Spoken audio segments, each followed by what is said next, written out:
Today we're going to see attacks from the rank 1 Town Hall 15 in Clash of Clans, who can easily 3-star Town Hall 17s even on Master Mode using this really interesting RC Charge Root Rider army that even has a Super VALK in it.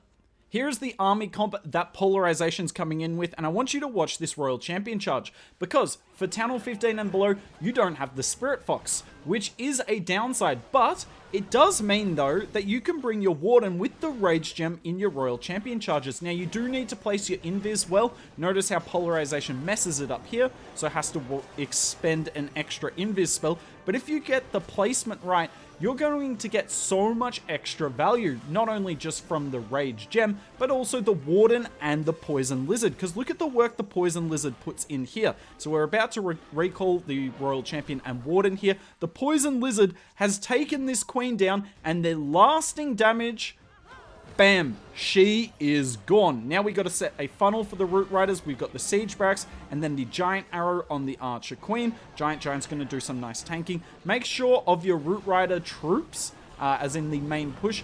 Recall your Warden and Royal Champion last, because you don't want the Royal Champion to run in front and tank all the defenses. We do really need to protect her. And then we're waiting for a second here, and because we've got the Siege Barracks, we're not going to bring the Barbarian King. We're going to bring the Minion Prince, and the Minion Prince's job, well, that's to protect the healers from air traps. We pop the Dark Orb ability here, slowing down so many of the defenses, and also because of the Dark Orb, we're not going to bring the Eternal Tome. By the way, watch the Metal Pants here, get some really nice value. That Minion Prince is taking such little damage. But the Dark Orb and the Healing Tome combined is going to completely negate this Rage Tower compartment. We also had an ice block there on the front few troops. Which troops are getting targeted at the front, get the ice block on them, and the troops behind are doing all the damage. We've got this, the Valks from the Siege Barracks on the outside. He also brings one Furnace in the CC, which is a really nice touch. And what I love about this is A, this is a Town Hall 15 taking down a Town Hall 17. It's a double hit up. B, this is on Master Mode. 14% extra damage from defenses, 6% extra damage from defensive heroes, and 6% less damage from your heroes. But on top of that, if you have a look right here, you'll see it any second now. Come on, it's going to come in any second now. I know it. If you have a keen eye, look at that troop there. That is a Super VALK.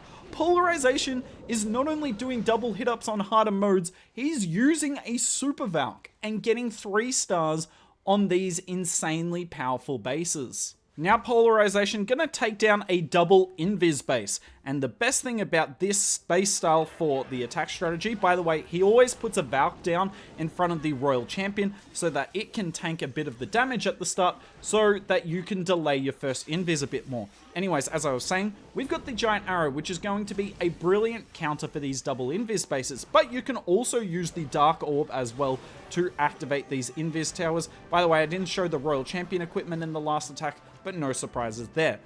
4 Invis spells, by the way. Polarization didn't even use all of the Invis. They're going to save the final 3 ones for the main attack. He deploys his troops kind of in clumps of 2. I generally just deploy it all on the same tile so that the Root Riders and healers are like maximizing their synergy, but this seems to work for Polarization as well. Even got one flanking Root Rider on the left side. Balloons are getting in front and doing a great job of getting pulled by the Hook Tower. Now, something Polarization does that I don't necessarily agree with, he uses his first Overgrowth extremely early for pathing throughout the base, but it does mean some of the time he is getting flanked by defenses a lot when the Overgrowth ends. I would recommend using it a bit later, but some of you might want to use it earlier too. Look at this, by the way, the ice block here to completely mitigate the monolith, but also we've got the healing tome active at this point in time, so the troops are getting healed. I wouldn't say use the ice block unless your troops are getting healed really, or if they're super duper low health and you've got to save the attack. Minion Prince is still alive. You think he should be super vulnerable in this attack, but the Metal Pants, the Healing Tome, everything just makes him super duper tanky. And we've also got the Phoenix on him. Now let's talk about the pets, right? Because this attack is obviously a foregone conclusion. The Royal Champion no Diggy, and the reason for that is if you do that Royal Champion charge and you've got the Diggy in front, you really want to try and keep the Diggy alive. but it's going to be impossible to get your invis to cover the Warden and the Diggy. They're just too far apart, Warden being long range, Diggy being short range. So instead, Polarization runs the Unicorn on the Royal Champion to keep him nice and healthy. The Poison Lizard, we've already seen the value for that. And then the last two, pretty self-explanatory. Phoenix on the Minion Prince to enhance his life, and then the Frosty on the Queen is an awesome combo. When I saw this attack, I knew I had to include it in the video. So yet again, using the VALK in front to tank, it's doing an amazing job. But look at how hard these first invis are when the warding pathing is a little unpredictable. So it puts the invis spell down, and have a look. The Warden is slightly vulnerable there, and he does not have many hit points, particularly against the defensive heroes. Now we've got the Crusher Mortar, and look at how quickly it shoots. So fast. The Warden is 1 HP, and look at that. Giant bombs activate the Rage Gem. Well, it activates the Healing Tome, sorry. The Rage Gem's obviously always there. But we get a nice funnel. We have dealt with the CC. Well, not dealt with it. We've lured it. We'll see if it gets dealt with any second. But regardless, look at this. We redeploy the Warden. And yes, the Healing Tome's still active, which is nice. But it's not the maximization of this ability that you're normally going for.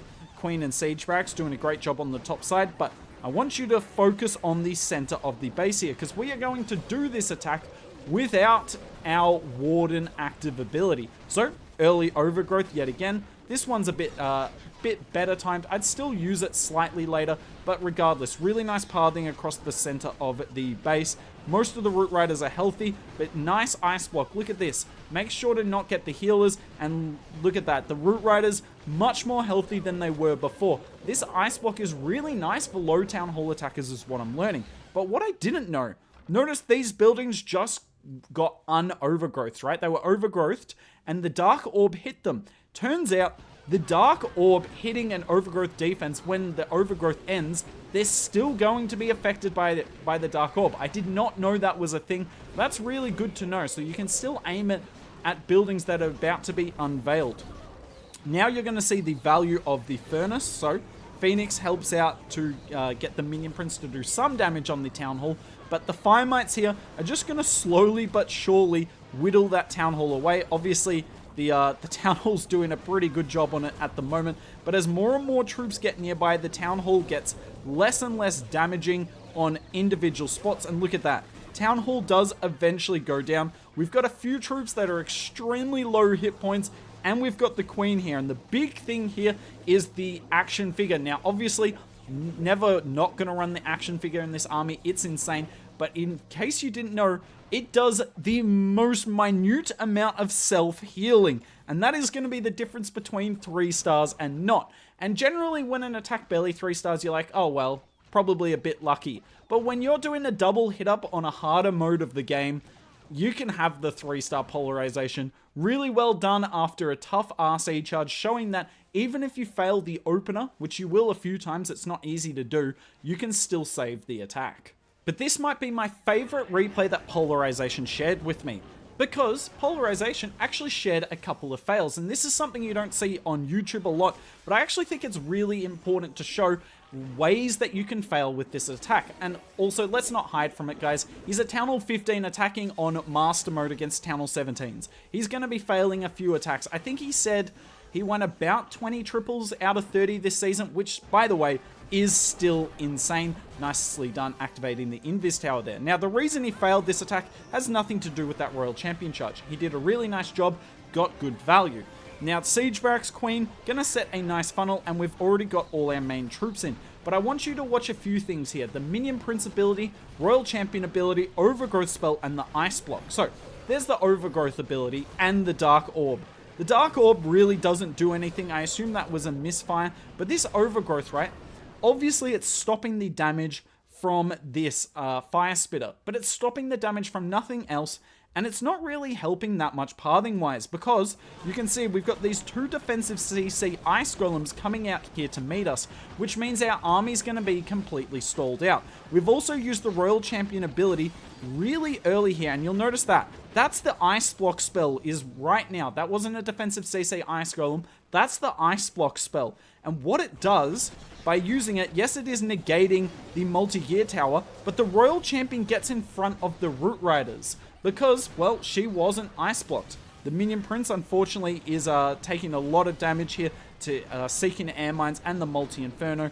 The Queen here is getting wrecked on the top side because the Root Riders aren't moving in tandem with them. The Royal Champion gets wrecked. Once she got out in front, she could never really get behind. He did use a really nice invis spell, but it was already too late by then. So you do need to think of these few things. One, overgrowth.